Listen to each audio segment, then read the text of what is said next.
欢迎电视机前的观众朋友走进天津卫视的大型情感节目《爱情保卫战》，来看看今天请到的几位情感导师是谁。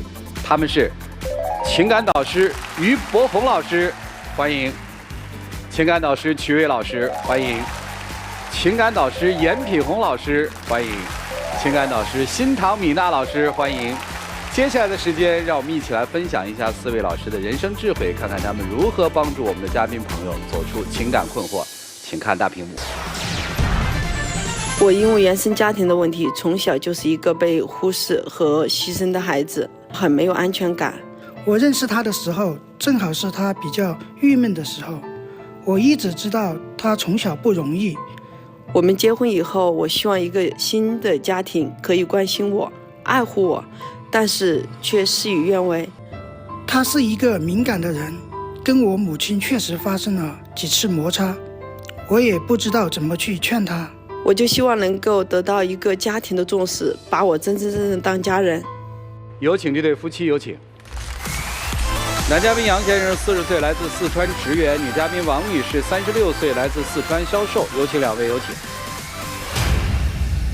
结婚11年是吧？是的。16年有的孩子是吧？今天是妻子要来诉苦。是的。怎么了？因为我原生家庭嘛，是一个留守儿童。我有个很爱我的爷爷和奶奶，爸爸妈妈1年都不一定给我写一封信。在我印象中，我根本就记不了我父母长什么样子，因为没有父母在身边。每次有委屈，我就回到我的家里，翻开我妈妈结婚时候的那个结婚证。我看了结婚证以后的话，我就会看到，啊，我妈妈长这样，我爸爸长这样。到我16、17岁那年，刚好上高2的时候，我爸爸妈妈回来了，突然我就多了2个妹妹1个弟弟。当时其实我心里那个滋味，我也不知道怎么表达。你父母过年从来不回家吗？对。那相当于在你的心里面，你是被遗弃的，对吧？是的。然后突然之间多了弟弟妹妹之后，怎么了？其实最开始我还是有点嫉妒。我看到我爸爸妈妈的第一眼哈，我不知道爸爸妈妈怎么叫出口。到后面，我慢慢的接受他了，没有半年的时间，他突然跟我说：“你放弃学业。”他说：“像你这种，就算考也不一定考个什么好大学，那干脆去挣钱。”最开始我是排斥的，我觉得我才17岁，然后我妈妈天天讲，最后大年初10的时候我妥协了。第2天我妈就说票已经给我买好了。当时我心里想，你这么着急让我出去，憋在心里话我也没说出来。我最后跟我爷爷讲了一下，我爷爷说：“孩子，曾经我承诺你，只要你能读大学我也供你，但是你爸爸妈妈回来了，我不能做主了。”然后我初10的那天早上，我爷爷就送我去坐车。那天早上我记得很清楚，很早，天都还没亮，下了好大好大的雨，我爷爷撑着伞。那时候我哭了。最后我爷爷带着我出去，第1天还没买到票。对不起啊，我打断一下啊，我认为这件事儿他讲了很多遍了，可能跟很多人都在讲这段经历，但是如果我仔细听的话，我发现在这段经历当中有被你自己放大的情绪。事实是这个事实，比如说在你刚才的讲述里面是有矛盾的。我的母亲给我买好了车票，我的爷爷送我去火车站，我却没有拿到车票。你能想得到吗？如果一个人长期的活在过去里面，不仅对自己不负责任，也是对现在家庭当中重要的成员不负责任。所以你不需要给我讲这么多的细节，你只要告诉我，爷爷送你去打工，去没去？去了。打工之后就是很苦难。对。那是谁改变了你生活的苦难呢？我老公。你碰到了他。对。那个时候你多大？那个时候我22。在什么情况下碰到的你先生？那时候我妈妈在逼婚，不停地在给我相亲，但相亲她不会看对象长怎么样，她会看家庭。然后我看到我老公的时候，他也算是介绍的。然后他第一次见到我的时候，我想未来的另一半，我肯定也要看一下他是否大方，对我怎么样。当时最让我感动的是什么？外婆生病了嘛，然后我就给我老公提出了一个要求，就是让他借5000块钱给我。我去我爸那的路上，我老公停下车下来，他跟我说，他说来，我给你钱。我觉得这个细节做得很好。我心里就当时就觉得好暖。然后到外婆家那几天连续都是她来接我送我，就是她每次接我送我的时候都不会到我外婆的家门口，会前面一段把我放下，让我自己走过去，保证了我个人的内心。所以你爱上他了。是的。所以你嫁给他了。对。嫁给他以后，按照你的这个讲述逻辑，我猜啊，孤苦伶仃、无依无靠的一个女人，终于找到了一个能停留的港湾。是。那就说嫁给他之后吧。嫁给他之后的话，因为我们一直在成都，我们起初的时候家庭的一些氛围，我觉得还可以。但是我当时怀孕的时候1个月就大出血，医生看了以后说我这个宝宝保不住了。但是那时候我的那个心情，我这辈子都不想再回忆当天。那咱就不回忆。当时你在吗？不在。你去干嘛了？在上班。哎，为什么没打个电话给他呢？我第一时间给他打了。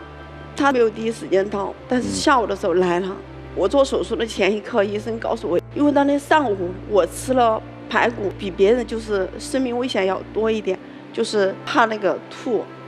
当时我打麻药那一刻，我都怕我醒不过来。后来这孩子没保住。对。手术还是安全的，对吧？然后他下午也回来照顾你了。是的。那有什么不满意吗？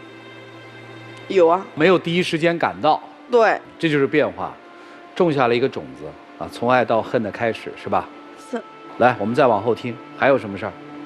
然后第二个是我们买房子的时候。买房子怎么了？其实我嫁给他的那一刻的话，我就真的很想融入他家庭，把他的父母想当成我自己亲生父母这样对待。女人有房子才会有安全感嘛，没有这个东西的话，我觉得在他们家里面我也融入不进去。但是我跟他提这个事儿，提了好多年，争吵过。他最开始他是不愿意在成都买房的。19年的时候才实现。房子不是最后也买了吗？最后是买了，但是我如果不逼他一把的话，他是不会买的。他肩上不想扛那些东西，就比如后期的贷款，因为我们买房不可能是全款。我老公是最怕有压力的人。前期我不给他压力，是因为我还是比较爱他的，我不想因为这种事情闹得我们2个分。但是后面慢慢的，我就那种心情就越来越积累的多了。我觉得我还是要渴望一个家，但是他就不想。他说如果有一个房子了，我的贷款压力就大了，开销他根本没法承担。我说不是还有我吗？但是承担，我也想买，是我们当时没有存到多少钱嘛，就要首付的话有可能都要借一点钱。但是你当时的那个没有给我站在一致线，你就觉得那个压力很大呀。你看你连一个家都不愿意给我。不是，就是有房子才是家，是吧？你们俩在一起不就是个家吗？哎，房也买了嘛，老公也有了，娃也有了，怎么还没家呢？但是我觉得我还是融入不了家里，因为你指的融不到家里是指哪一部分融不到？就是他的父母对我不认可。所谓他的父母对你不认可，指的是什么？我这样讲吗？我们结婚11年了，就最近这1、2年，他妈不是有高血压吗？去年查出了糖尿病。他们一起去医院的时候也没有通知我，就自己带着他妈去了。然后平时他妈吃饮食，我在说的时候，他妈也觉得我很烦。所以你们今天来干嘛呢？其实我就是缺乏安全感，我就希望他父母也能带他女儿一样带我。我想让他像这种问题的话，应该给他妈妈解释一下，然后让我融入他们的家庭。他爸爸也不因为这个事情也不喜欢我，因为我每发生一件事情，我给他讲了，他听到，但他不解决。这个就留下了一个种子，1次、2次、3次，如果是长期这样的话，我的心里面就很火。行吧，问问先生吧，是经常在家里就是这样吗？刚结婚的时候很甜蜜，自从有了小孩，对他的关怀可能有点少了。所谓少指的是什么呀？他只关心他的女儿，特别是在我月子的时候。那不就是你们的女儿吗？对啊，因为我在坐月子的时候，他妈妈没有给我吃过1天的好饭。他妈没给你吃好饭，跟他有啥关系？我跟他说过，但他觉得他妈不会这样做。在日常生活当中，你的妻子是不是经常这样抱怨？刚结婚的时候没有，有小孩了就感觉情绪，因为某一个事情的话，就会比以前要大很多。就是现在的情绪不稳定，是吗？这个不稳定是不是一点一点积蓄出来的？应该是。好，那我接着来问啊，结婚这么多年，用你的话来说，是我先生没有让我融入他的家庭，对吧？如果给你的先生列出几个你不能原谅或者你很难原谅的事情的话，请你告诉我是什么？是每次谈到他家他妈的时候，他不会站在我这边，这个我不能原谅。啊，一，永远站在婆婆的立场。第二个就是在我最需要他的时候，他不能放掉手上的事情来找我。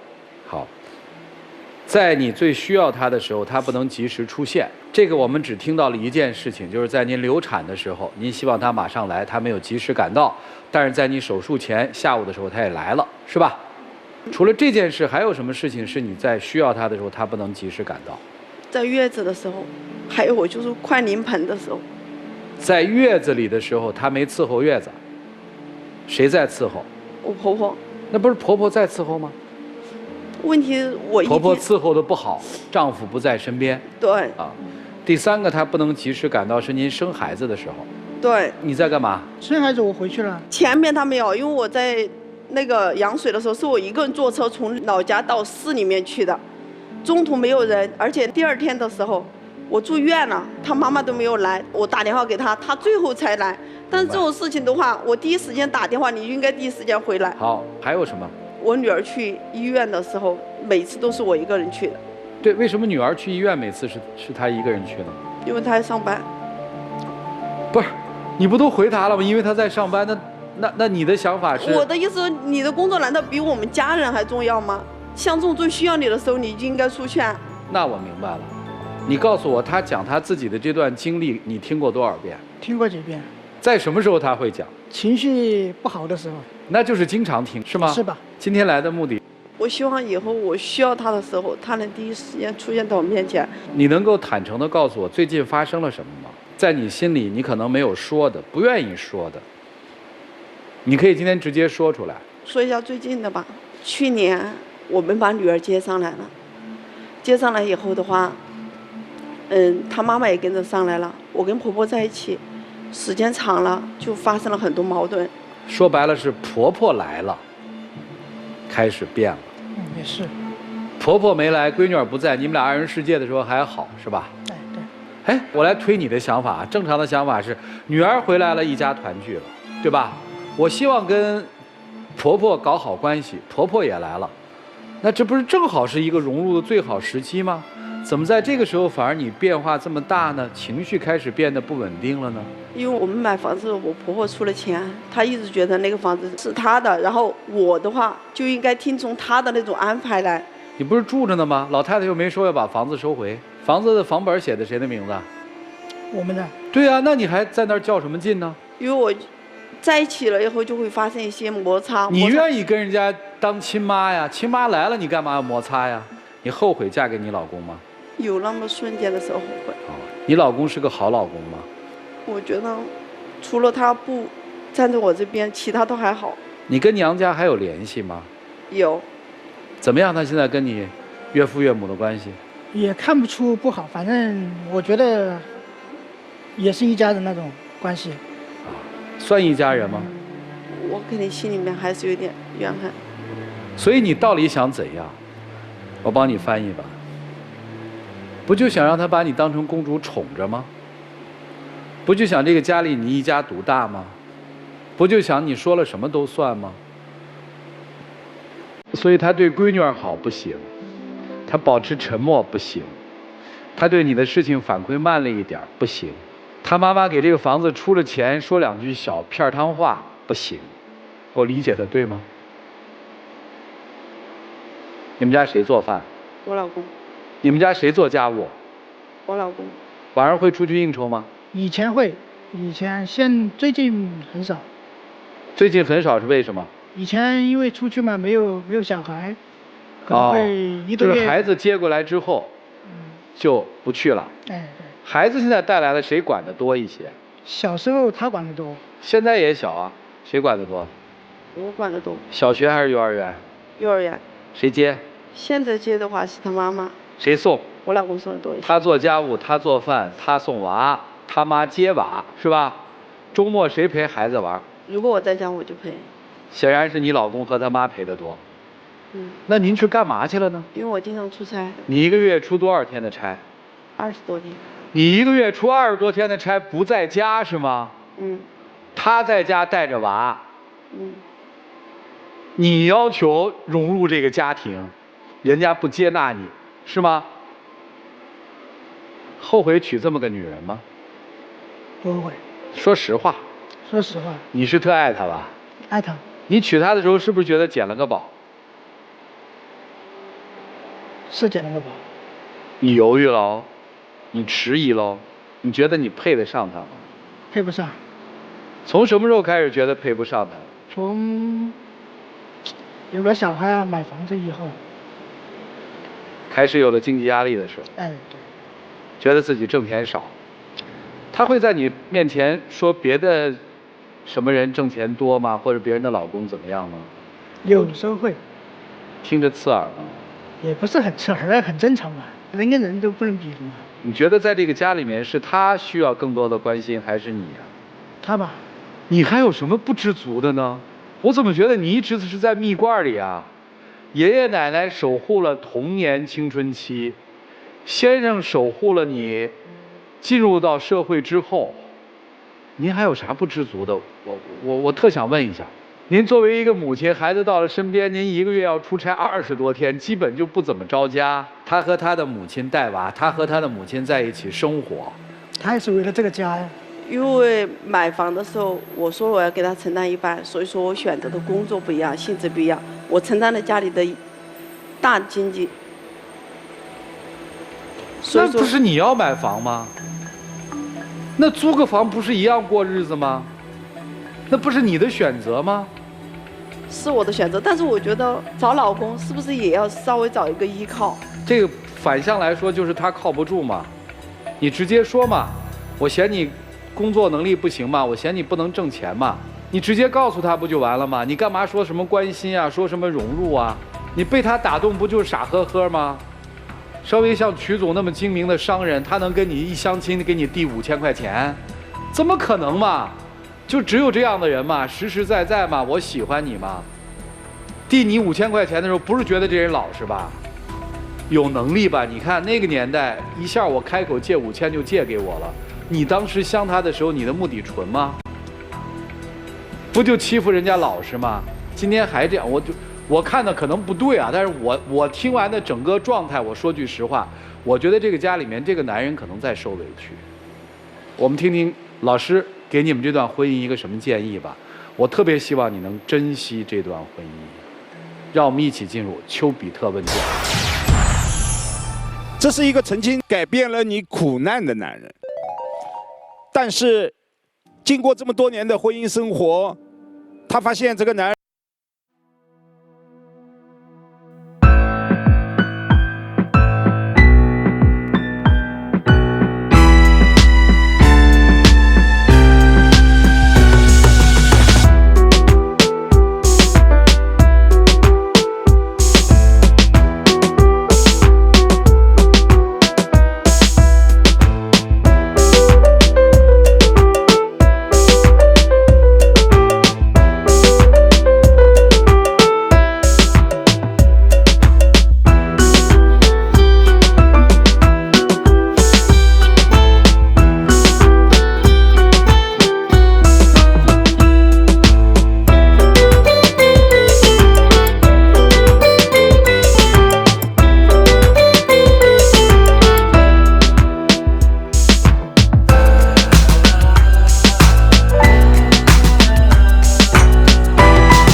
妥协呀？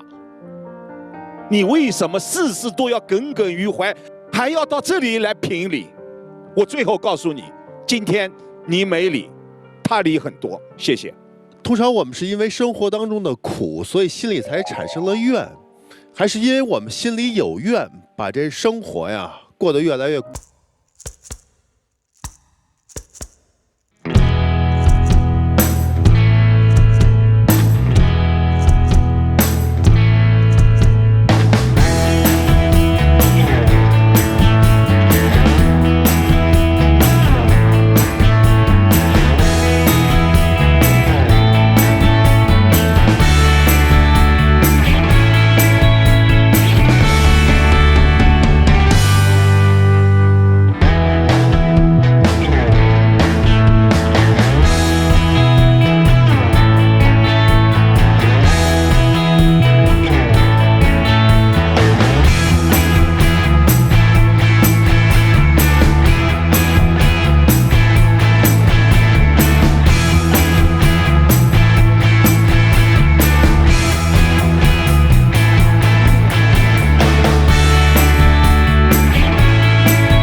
丈夫在婚姻当中没有一个明确的边界和底线，一味的妥协退让，你从最初的拯救者，现在沦为了什么？出气筒、垃圾桶，家里任劳任怨、任打任骂的那个人，因为你守不住边界。再好的爱，当你一味的退让，容忍他的情绪宣泄，容忍他的坏脾气，容忍他无理取闹，你就把他惯成了这个样子。任何一种好的爱，不是我一味的去包容他，而是我知道什么样的方式是对我们的感情有滋养，而不是把他宠成今天这个样子。最后你知道先生妥协结果是什么吗？你在他眼中毫无是处，但你真的是没本事吗？我觉得你是这个家的情感支撑，你是这个家的顶梁柱，没有你这个家早塌了，早散了。22岁不是因为他遇见你，他今天不知道去哪里了都。所以你要把自己婚姻的边界拿出来。我的妈妈来帮我们带孩子。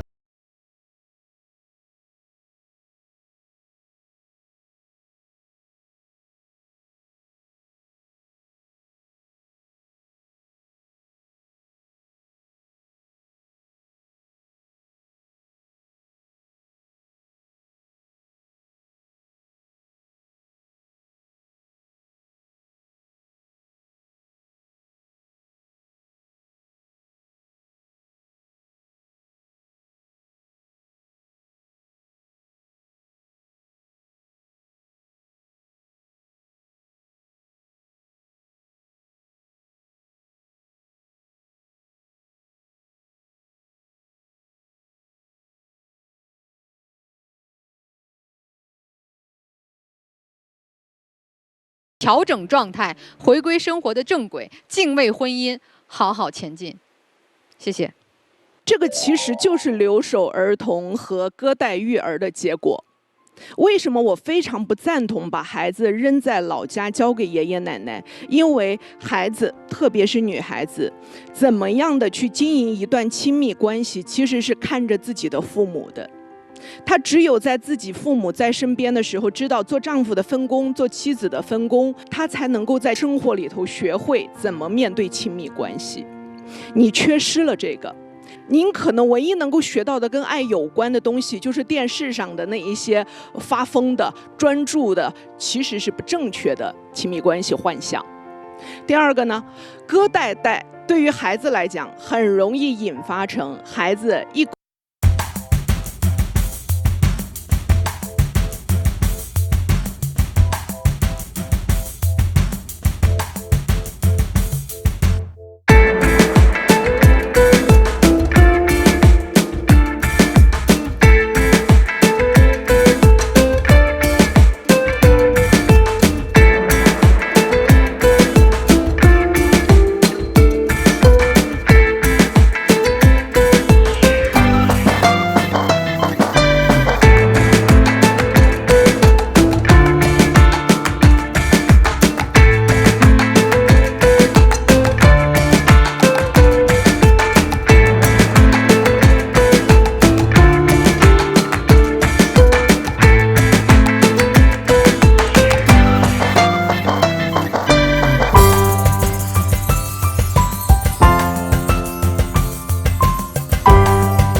面临这个事情，并且小心翼翼地生下孩子。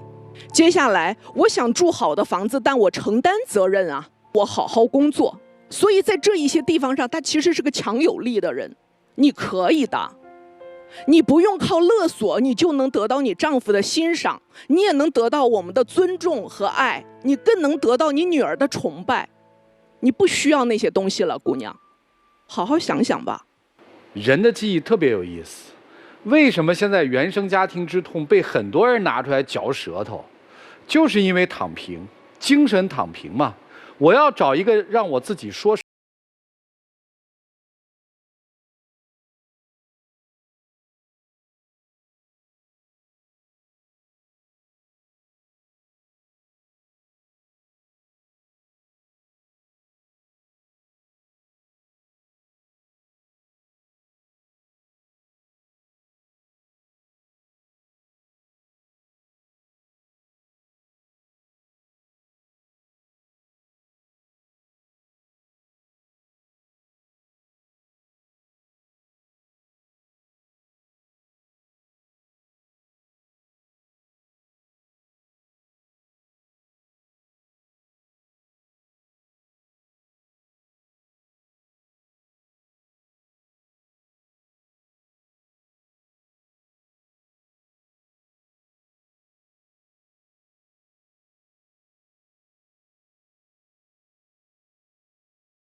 一起进入真情60秒。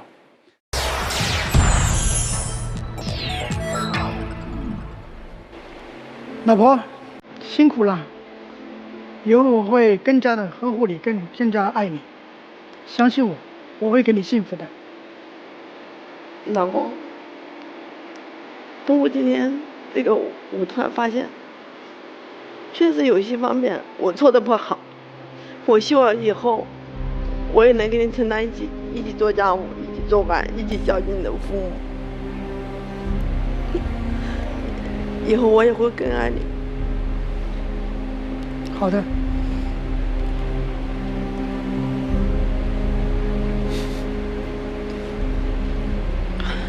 别太难过了。以前我觉得可能真的我是活在我小时候，以后我会走出来。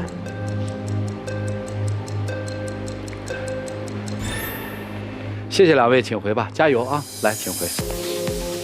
电视机前的观众朋友，我们节目组的唯一官方报名热线是0223606301，有情感困惑的观众可以来电报名，不收取任何的费用，小心被骗。来，于老师预测一下，双出是肯定的，双出，肯定双出啊！双出。来，我们来看看他们自己怎么选择，请开门。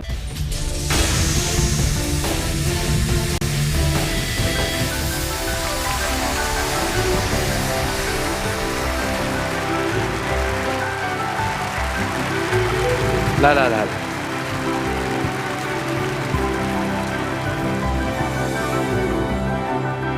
来吧，我们一起见证水这对夫妻的浪漫时刻。各位，请见证。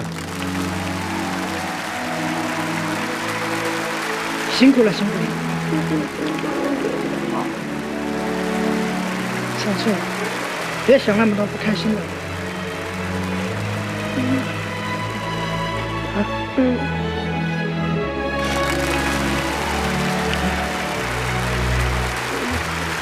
请亮灯。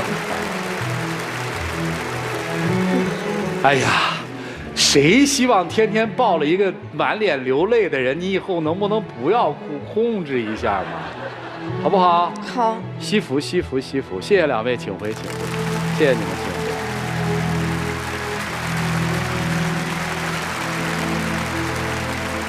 加油哈，加油！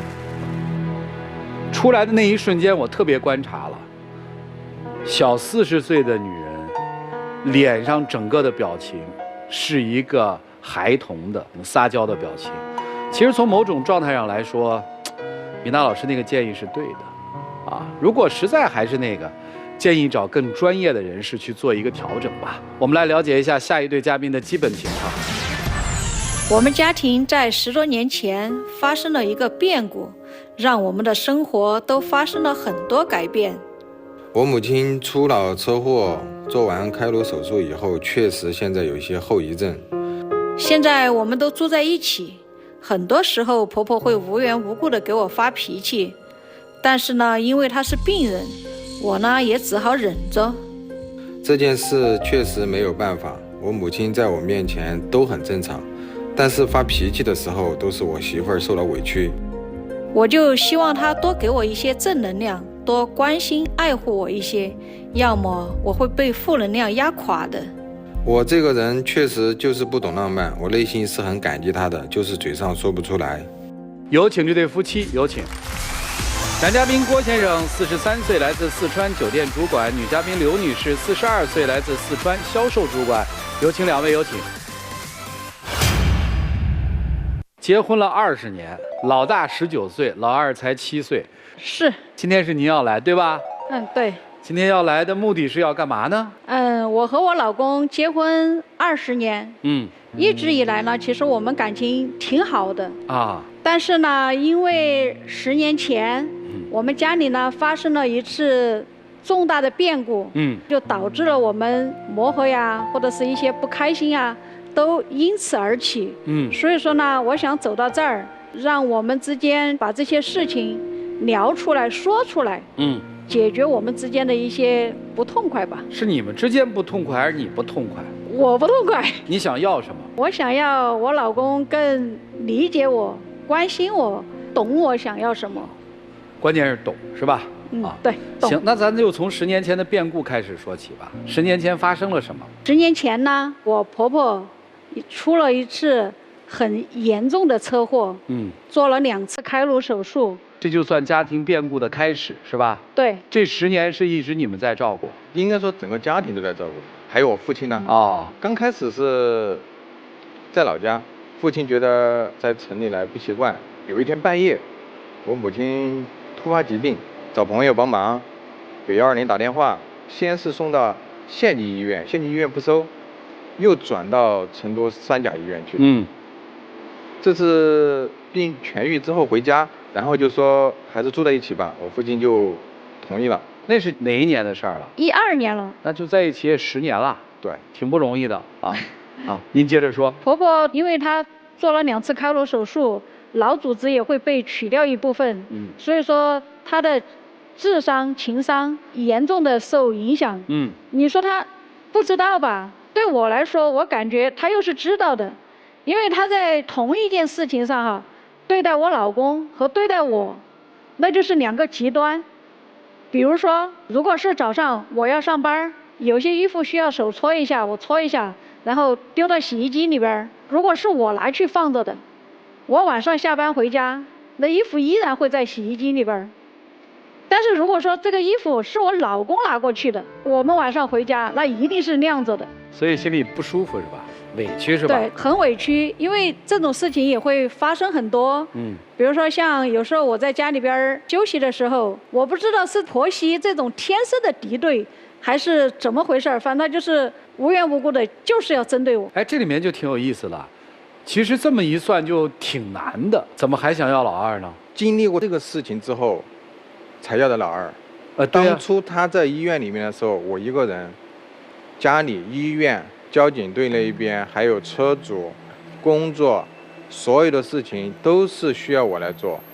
真的感到很力不从心，所以说考虑要的老二。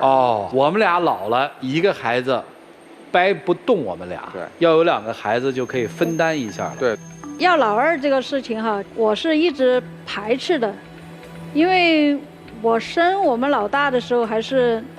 你知道，女人生孩子相当于去鬼门关闯了一次。其实我是不想带老二的。然后经历了我婆婆出车祸到住院，重症监护室都躺了昏迷了20多天，一次一次的，我看着我老公签了个病危通知书，其实我心里也挺难过的。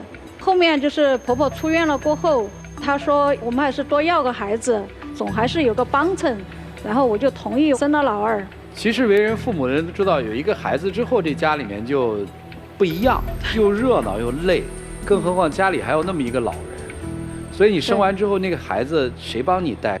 坐月子的时候，我老公休了半个月的产假，然后一直在医院陪着我照顾我。出院之后，因为我们老大嘛，当初有12岁了，很多时候就是我老公打电话呀，跟他遥控指挥该怎么来照顾我。因为婆婆现在是没办法再去照顾人，公公就是属于家务活几乎不会，所以我坐月子的时候，我老公照顾我半个月，相当于我儿子照顾了我半个月。月子出来之后，当时休了有100多天的产假，然后我上班的时候呢，就公公帮着我照顾孩子，然后我老公呢，他呢是属于完全的这种四川男人的形象哈，就是回到家第一时间要么抱孩子，要么系围裙，不挺好吗？虽然难嘛，虽然苦嘛，但是还是幸福啊。咋了呢？我就是想哈，比如说像针对婆婆的这个事情哈，比如说我和我婆婆发生了不愉快，我就在她面前念叨。第一呢，她不相信，然后第二呢，就会很敷衍的告诉我，你要跟脑袋受过伤的人计较，你计较得完吗？我有时候我就是一边吧在婆婆这边针对性的受气，一边吧老公也不理解你，我有时候也会偷偷的抹眼泪。到后来呢，我都不愿意再去跟他讲，我就觉得这男人不理解我。所以我其实最好奇的是今天来干嘛嘛？按您这描述，这家没问题啊。我就是想让他，比如说像婆婆针对我的时候，最起码你得给我安慰啊，你得让我心里痛快呀。负能量积累太多，我也会受不了啊。你听懂了吗？听懂了。那你给翻译翻译嘛。我呢，没什么花言巧语，说话比较直。他毕竟做销售的，想的考虑的比我多，尤其是在说话方面，有时呢，确实我有时候怼他，所以说两个人就会发生矛盾。毕竟一个女人不容易，在娘家你是嫁出去的，在婆家有人把你当外人。你不是挺会说话的吗？您看你这话说的。但是像一些什么花言巧语呀，比如说过节了搞个小浪漫啊、小惊喜啊这些，我有时候想不起来。说到这个就更来气了，比如说像我们的什么结婚纪念日啊、情人节呀、他的生日啊，每个节日我都是提前很多天去跟他准备礼物，他都是属于心安理得，完全没有回馈。确实，我也不知道应该用哪一种心情来表述这个事情。我觉得你不能为了礼物而礼物吧，你不能你送我礼物，想着我一定会送你礼物，我就是这个心态。有时候也抱着一种大男子主义的思想，或者说是一种收的心甘情愿的一种思想啊。有时候也给他卖礼物，也不是说每一次都是光收，但是和他那个频率比起来，确实差远了。而且很多时候哈，比如说像我自己妈妈给我打电话，我妈妈对她这个女婿就很满意，哪儿都满意。然后我家里面这些事情，我也从来不会跟我妈妈说。然后我妈妈就每次都跟我说啊，你们要好好的，你们要相亲相爱，你们要干嘛干嘛。每次都是这样教育我，要对我婆婆好，对我公公好，对我老公好。她妈妈呢，就是说我，你最讨厌，全家人你最讨厌，看到你都来气，看到你都讨厌。因为我母亲她不是受了伤之后，情商智商都变低了嘛。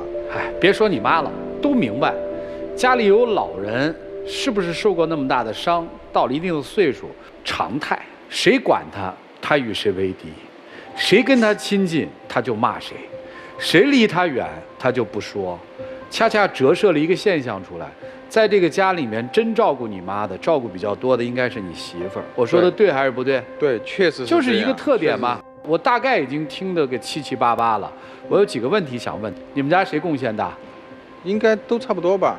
比如说从收入来说，他稍微比我高一些；从家务活来说，都做，没有分你做什么我做什么。比如说，现在老二上小学，我下班做饭，他接孩子，辅导作业，都这样的。每个人都有每个人的事做。哎呦呦呦呦，你们家谁贡献大？看你要从哪方面去说咯。别绕，在你心里，你觉得你们家谁贡献大？我觉得在我心里，我贡献大。所以这就是最要命的地方，就是在你的认知里面，你没有看到这个女人做的很多事儿。那我们来扳着手指头算算啊，你们家给你生了2个娃，当然也是给他自己生的，这算不算贡献？算。这个贡献是你大还是他大？他大。你的母亲所有负性情绪的出气筒在这个地方，不在你那儿。对，在这个层面，他的贡献大还是你的贡献大？他的贡献，我母亲一般不对我发火。对呀，你因为你不照顾啊，或者你照顾的少啊，对，或者你管理的少啊，对吧？没错吧？嗯，对，确实。娃的贡献他大，对吧？对你母亲情绪的调节他大，对吧？收入他也大，对。那你为啥都看不到呢？说你们俩贡献一般大呢？确实这些方面没考虑到。不就这个吗？要啥呀？嘴上又不肯说，你再不给我点仪式感，那你到底还……我都不用爱这个词啊，大概你心里不是爱吧？就是你现在在不在乎我？你的眼里有没有我？有，毫不含糊的有，只是看着他说嘛，你跟我说啥呀？真是。可能就是表达形式上有一些不一样吧。平时说话各方面，确实我不会说话。自从我母亲出车祸之后到现在，这12年了，你真的辛苦了。这种说都没有意义。我想问一个问题，你先生这12年有变化吗？如果说从比如说做家务勤快或者这方面的话，其实没什么变化。但是对于我来说呢，因为我们之前相当于只有我们俩在成都，然后过了之后就是一大家子在成都，可能这种耐心上面哈，没有以前更好了。所以我想问你，就是你母亲出车祸这个事儿，在你心理上面到底过去没过去？过去了。你确定吗？你说没有阴影那是不会，那是不行的。你的阴影是什么？我母亲之前是个很能干的人，现在完全就变了。你指的能干是指哪一方面？说话处事、处理邻里关系特别好。还有呢？干活家里家外一把手，种田、种菜，自己拿着集市上去卖。还要帮我们接送人，我们老大嘛。老大一直到他车祸的当天早上都是他送到学校的，所以妈妈其实在精神上是我的精神支柱。明白了。他妈妈呢是远嫁过来的，我公公呢年轻的时候也不是很顾家，所以说我老公对他妈妈的这种感情哈会更深一步，所以说很多时候我在处理我和我婆婆这种关系的时候，他可能会觉得我无理取闹。至于他有没有觉得我无中生有，这个我就不清楚了。过去的事儿你让他过去吧，现在他不也认识到了吗？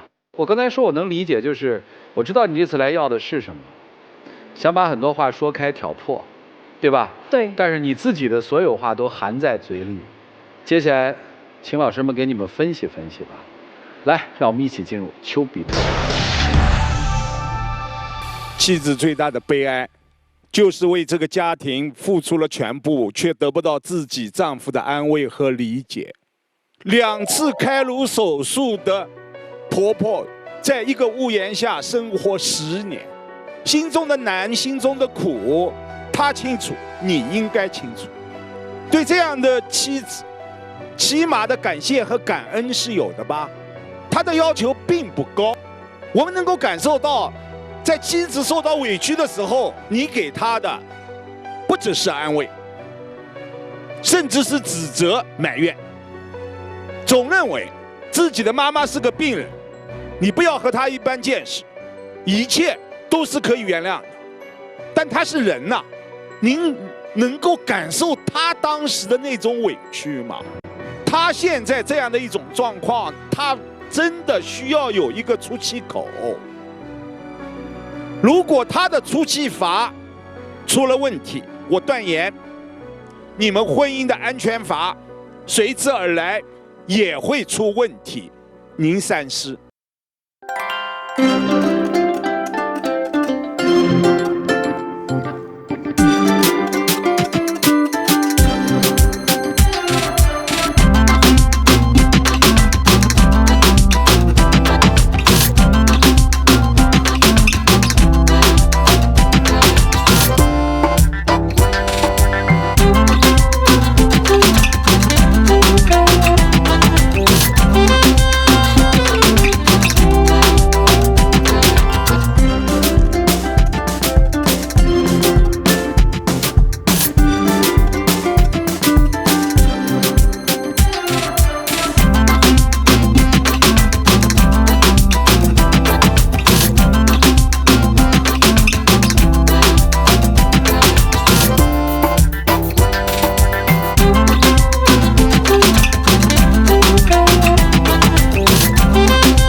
些风波。有些人在经历风波和辛劳，包括苦难之后，他会变得更坚强、更有力量。有些人在经历这些之后，就会变得越来越麻木，直到心里结成茧。先生，你就是这样。你看你的太太今天，即便在讲述这10多年她经历的种种的不易，她的心中是有力量的，她对生活是感恩的。她说老公进门不是陪孩子就是带围裙，她感恩你对生活的付出。她是感恩她的公公的，哎，公公帮我带孩子。她感恩大儿子，哎，他居然照顾了我月子。她甚至感恩婆婆给了你生命，所以她才如此去照顾这个婆婆。试问天下之大，有多少女人能做到这一点？所以你不能因为她的好，就让自己越来越麻木，不去面对生活。你得给这个家支撑，管婆婆也是她，管小孩也是她，你就做个饭，是看起来也付出了，但你的付出的力量太差了。你现在要做的就是给你们家里从老到小所有人要提供情绪价值。太太喜欢礼物，喜欢柔情蜜意，你就要学呀。老妈需要呵护，像孩子一样对待，你就要哄啊。孩子成长需要父亲的细心的关怀，你就要用心啊。你不能只使力不使心，拜托多用心好不好？珍惜这么好的太太，好吗？加油吧啊！谢谢，谢谢严老师。真的现在还爱老婆的，也爱这个家，还爱妈妈的。对。我刚刚一直在想，是什么让一个可能爱家、爱老婆和积极迎接第2个小生命的丈夫，突然变得冷漠且回避。当妈妈需要做2次开颅手术，当看到手术之后自己的母亲不能够再像原来一样麻利地操持整个家，在那个时候你是什么感受？我听到那个妈妈出车祸那个消息之后，回到家感觉自己不知道该干什么，因为以前小的时候，我觉得母亲是天，所以说她出了这个事情之后，从精神上有一部分垮了。我大概其实能够理解这种感觉，想换回她，但是又知道那也不可能，所以逃避。一般来讲，我们都经历过家人的生老病死，很多人扛得住，也有一小部分的人扛不住。扛不住的那些人是什么原因？第一个是打击太大，来得太突如其来；第二个是身边有人在帮他们扛。她刚刚说，她在把自己生活里头可能婆婆给她的那些委屈，希望用爱来唤醒您，让您给她一些爱的表达，让她知道自己做的这一切是有意义的。这个女人要的其实就是这么一点，但是你现在不敢给。您是做酒店行业，所以对于您来讲，礼尚往来才是最正常的事情，而不是收到礼物不还才是正常的事情，对吧？讲究礼节礼貌，和别人投以木瓜我报以琼瑶，这个不都是你们自己会坚持让自己一直保持的一个状态吗？对自己的妻子不去给，如果不是不爱的话，那就是刻意的回避。你刻意回避你的想哭、惶恐、害怕、扛不住，怕爱了以后结果出现跟母亲一样的情况。但这一些害怕，你打算怕到什么时候呢？也许意外永远不会来，但是衰老会了。也许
大学大一了。大一了嘛，大一之后做妈妈的。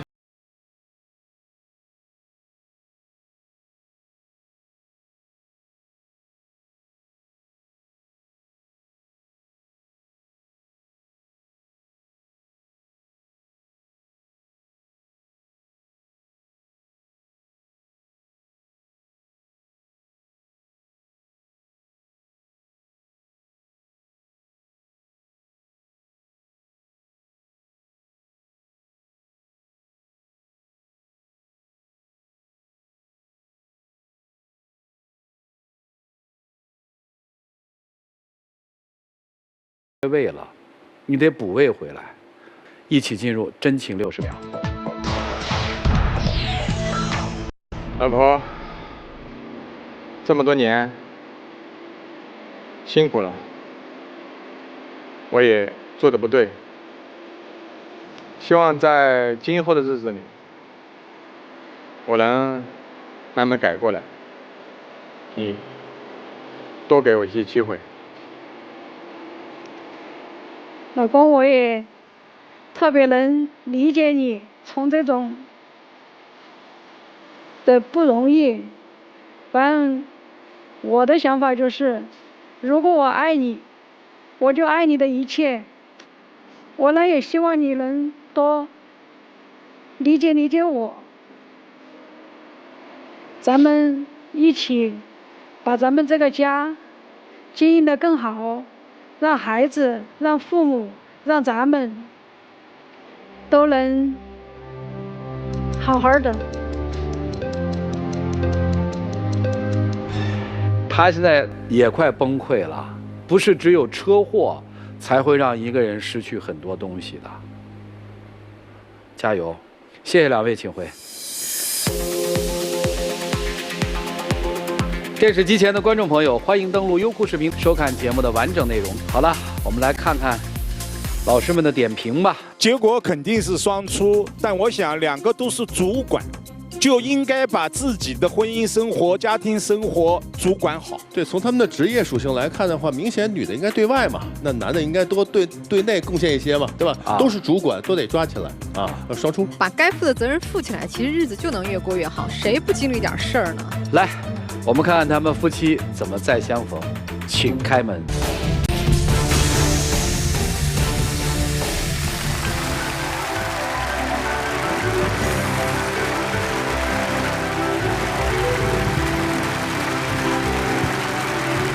施福吧，来，我们见证属于他们的浪漫时刻，各位请见证。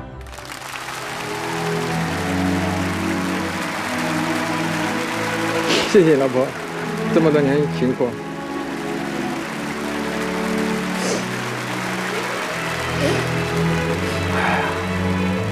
请亮灯吧，请回。我相信，只要先生变得坚强一些，这个家会特别幸福。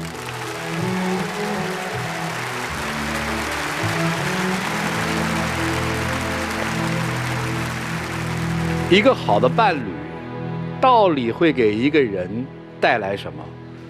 在他们夫妻之间，我们看到了一段好的婚姻，到底会给一个人带来什么？我们在他们夫妻之间看到了。